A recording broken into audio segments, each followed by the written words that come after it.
हाँ भाई वीरेंद्र बोल रहे हैं। हाँ बोलिए। बोलिए। इस वायरल होते ऑडियो को तो आपने सुना होगा, ध्यान से सुना होगा आपने उस सचिव को जिसकी ऐठ और अकड़ एक जनप्रतिनिधि के सामने कैसी थी। तो इसी से समझ सकते हैं कि वह जनता के समस्याओं का समाधान क्या करता होगा और कैसे करता होगा। अरे तो बोलिए ना, क्या बात है, हम प्रणाम करना चाहिए। हाँ प्रणाम विधायक जी, बोलिए।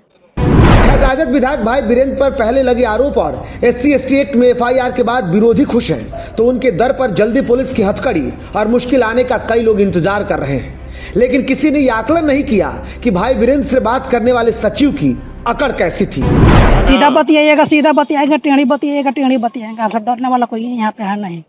भाई वीरेंद्र ना किसी परिचय के मुहताज हैं, ना ही नए राजनेता जिसे ये नहीं पता कि उसे जनता के सामने कैसे पेश आना है और अधिकारियों से कैसे बात करनी है, जिसकी वानगी वायरल होते उस ऑडियो में साफ दिखाई भी दे रही है। राजद नेता ने बस उस सचिव को प्रोटोकॉल का पालन करने की हिदायत दी। इतना ही नहीं, परिचय देने के बाद भी सचिव के न ताव बदला न तेवर।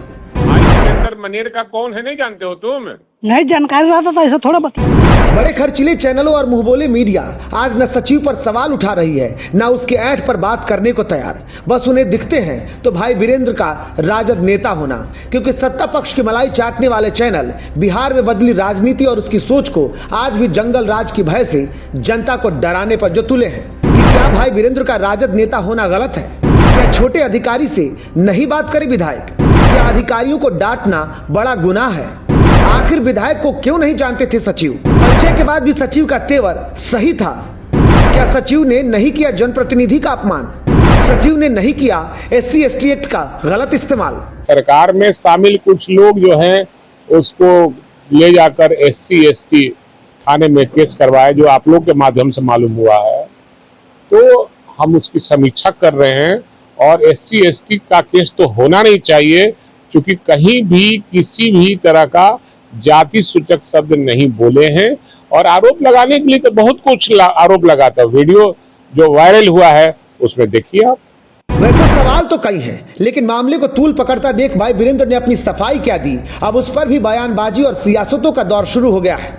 कई लोग उसे भाई वीरेंद्र को डरने की बात करने लगे हैं, लेकिन एक छोटे अधिकारी के नाम पर बड़ा गेम खेलने की सोच रखने वाले सचिव किसके इशारे पर राजनीति कर रहे हैं, ये ना आप जानते हैं ना हम। लेकिन एक विधायक वो भी धमकीबाज होता और सचिव को धमकी देता तो आज प्रोटेक्शन से ना सचिव इनकार करते, ना मनेर में काम करने की उनकी इच्छा होती। पुलिस से हम कोई विशेष इतना चाहते हैं, मना हमारा मना DDC और DM सर का आदेश है कि यहाँ से मना प्राथमिकी दर्ज कराते हुए आपका मना दूसरे प्रखंड में ट्रांसफर कर दिया जाए। हालांकि बिहार में विधानसभा चुनाव है, ऐसे में नेताओं के वीडियो कॉल रिकॉर्ड और तस्वीरों का वायरल होना आम बात होगा, क्योंकि सियासत के इस खेल में शह और मात की कहानी तो अब शुरू हुई है। किसी नेता की ऐसी छवि को बदनाम करने बिगाड़ने में जनता के साथ ही मीडिया को भी पूर्ण सावधानी बरतने की जरूरत है, और दोषी जो भी हो उसकी सच्चाई भी सबके सामने लाना जरूरी। अगर ऐसा नहीं हुआ तो हर गरीब, दलित या कमजोर मोहरा बनेगा और मलाई का हकदार कोई और होगा, जैसे इस विवाद में देखने को मिल रहा है। लेकिन सब विधायकों से मैं आग्रह करूंगा, सभी माननीय जो जनप्रतिनिधि है, सचेत हो जाइए, आने वाले समय में आपके साथ भी होगा। पटना से मौसम झा के साथ दिवाकर की रिपोर्ट।